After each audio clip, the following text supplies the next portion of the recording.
Hello दोस्तों, आप सभी का स्वागत है मेरे YouTube चैनल पे। आशा करते हैं आप सभी अच्छे होंगे, तंदुरुस्त होंगे, स्वस्थ होंगे और जहां भी होंगे बहुत ज्यादा खुश होंगे, अपने जिंदगी की गाड़ी को चलाने की कोशिश कर रहे होंगे। दोस्तों, जैसा कि हम क्लास में जो है ना क्लास 10 का मैथ चैप्टर 1 का पढ़ाए थे रियल नंबर के बारे में और फर्स्ट एग्जांपल करके बता दिए थे। आज हम लोग सेकंड एग्जांपल को सॉल्व करने की कोशिश करेंगे और समझेंगे कि आखिर में जो इक्वेशन है इसको positive number, odd number, even number ये किस तरीके से सॉल्व किया जाता है। तो ये बड़ा इंपॉर्टेंट चीज है दोस्तों। तो हम आइए इसके बारे में जानने की कोशिश करेंगे। तो हम पहले पेन को सिलेक्ट कर लेते हैं, क्वेश्चन को पढ़िए। So that every positive even integer is of the form 2q. Okay, जितना भी पॉजिटिव इवन इंटीजर होता है वो 2q को फॉर्म में होता है। दैट मीन्स इसका मतलब ऐसा हो गया कि 2q प्लस 0 यानी कि रिमाइंडर कुछ नहीं बचेगा। जितना भी पॉजिटिव यानी कि पॉजिटिव इवन इंटीजर है उसमें रिमाइंडर जो है कुछ भी नहीं बचेगा। पॉजिटिव इवन इंटीजर होगा उसमें रिमाइंडर कुछ भी। By Euclid's algorithm a is equal to क्या होता है, we know that a is equal to क्या होगा 2q plus r as we know. तो यहाँ पे जो 2q आया उसके अकॉर्डिंग हम इसको हम पुट करेंगे तो a is equal to 2q plus r, यानी कि a एक ऐसा नंबर है जिसे हम डिवाइड करेंगे, ये 2 से डिवाइड करेंगे तो कुछ क्वोशंट आएगा मेरे पास और रिमाइंडर आएगा।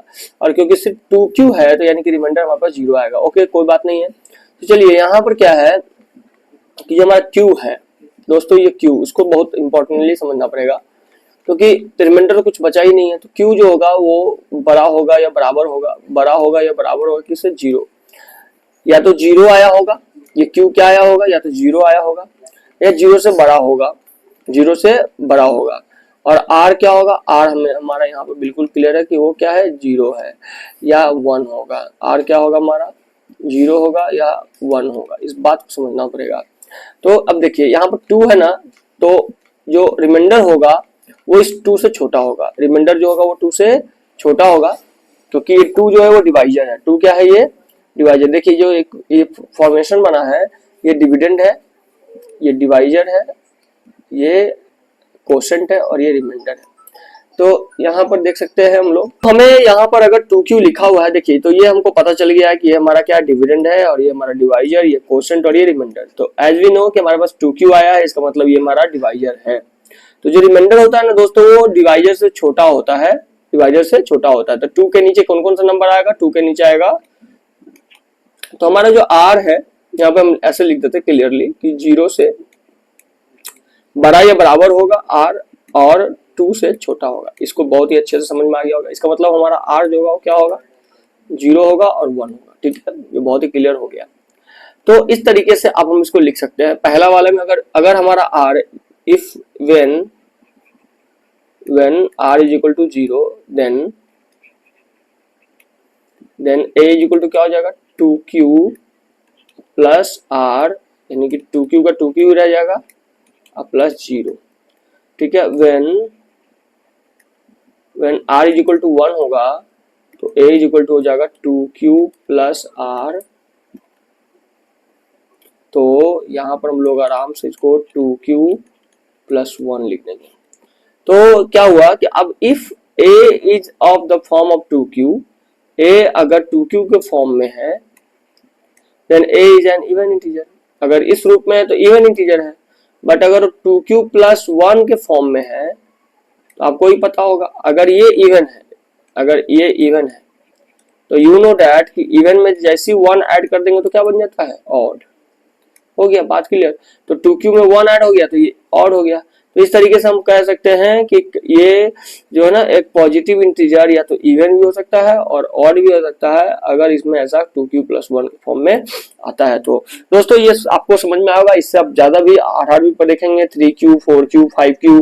तो अगर ये आपको समझ में आया तो आगे का भी आपको समझ में आएगा। चलिए आगे बढ़ते हैं, एग्जाम्पल नंबर 3 की तरफ बढ़ते हैं और हम इसे सॉल्व करने की कोशिश करेंगे।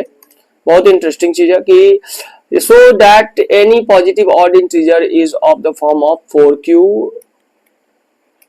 प्लस 1 और 4q plus 3 where q is some integer, जहां पर q जो है कोई इंटीजर है। ओके ठीक है, q हमारा कोई इंटीजर है और ये आपको पता है ये हमारा रिमाइंडर होगा। That's it. तो देखिए हमारा डिवाइजर क्या है, डिवाइजर हमारा a इज इक्वल टू हमको पता है bq प्लस r होता है। यहाँ पर a इज इक्वल टू क्या हो जाएगा 4q प्लस आर।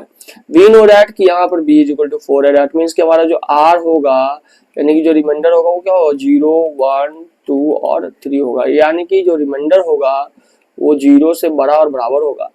ओके, 0 से बड़ा और बराबर होगा हमारा रिमाइंडर और 4 से छोटा होगा, 4 से छोटा होगा। ये आपको क्लियर हो गया होगा, कोई दिक्कत की बात नहीं है।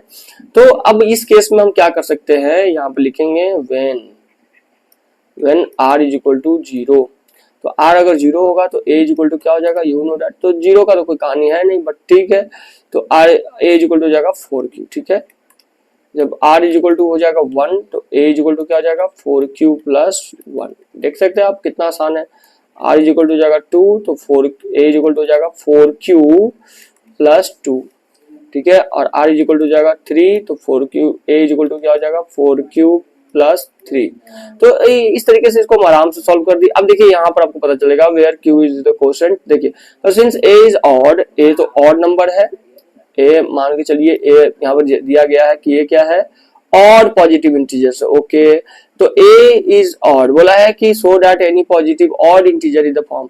तो ये जो टोटल नंबर है ये हमारा आ रहा है 4q प्लस 1, ये जो ऑड है ये क्या है, ये ऑड है। एक कैन नॉट बी 4q और 4q प्लस 2, तो क्योंकि ऑड है तो ऑड में तो 2 ऐड हो जाएगा तो क्या बन जाएगा ऑड में। यहाँ पर हम कभी भी 4q और 4q प्लस 2 नहीं ले सकते हैं, ठीक है। 4q और 4q प्लस 2 नहीं ले सकते since they are both divisible by 2, क्योंकि ये दोनों जो है ना 2 से डिवाइड हो जाएगा इजीली, और ऑड नंबर 2 से डिवाइड नहीं होता। तो ऑड कौन कौन हो जाएगा, ऑड हमारे पास होगा ये वाला 4q प्लस 1 और 4q प्लस 3, ये हो जाएगा हमारा इवन नंबर, क्योंकि ये 2 से डिवाइड हो जाएगा। ये बहुत ही क्लियर था, बहुत ही आसान था, इसमें कोई दिक्कत की बात नहीं है। तो हम चारों बनाए, लेकिन हमने पता लगाया कि इसमें क्या क्या चीज हम कर सकते हैं। तो हमें पता चला कि नहीं ये तो इवन तो होना ही नहीं है, ऑड लेना है, तो ऑड हम जो होगा वही लेंगे। तो ये 2 हमारा क्रॉस आउट हो गया। तो हम यहाँ पे क्लियरली लिख देंगे कि ये 2 हमारा जो है वो इवन में नहीं आता है। आगे की बात करते हैं दोस्तों, ये जो है ना गड़बड़ा आ जाता है डिलीट की जगह पर, मेरे से ये होता है। ये बहुत ही इजी है दोस्तों, 4 नंबर क्वेश्चन, इसमें ज्यादा हम नहीं बताने की कोशिश नहीं करेंगे, और आप लोगों से एक्सपेक्ट करेंगे कि आप लोग ही घर पे जाकर इसको बना करके लाए। कल तो हम फिर बताएंगे एक्सरसाइज। देखिए एक्सरसाइज में ज्यादा क्वेश्चन है नहीं, तो कल ही हम खत्म कर देंगे इसको। तो आज बढ़ते हैं आगे।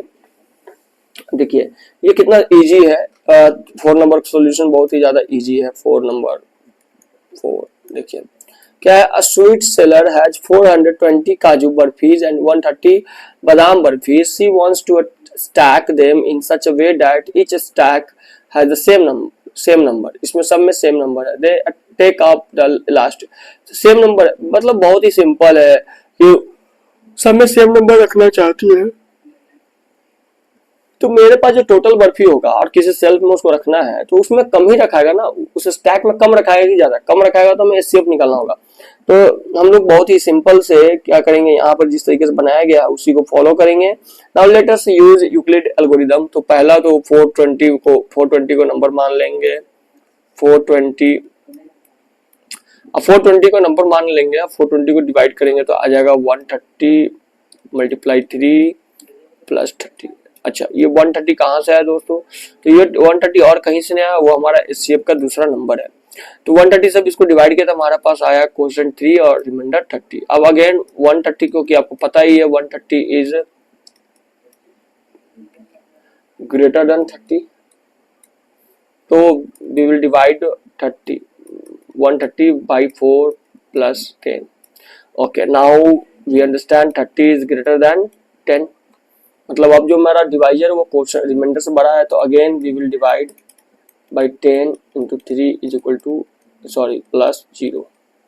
तो यहाँ पर आप देख सकते हैं कि the HCF of 420 and 130 is 10, वो जो हमारा 10 है। तो यानी कि हर एक स्टेक में, दोनों काइंड के स्टेक में हम लोग 10-10 बर्फी को घुसा सकते हैं, कोई दिक्कत की बात नहीं है।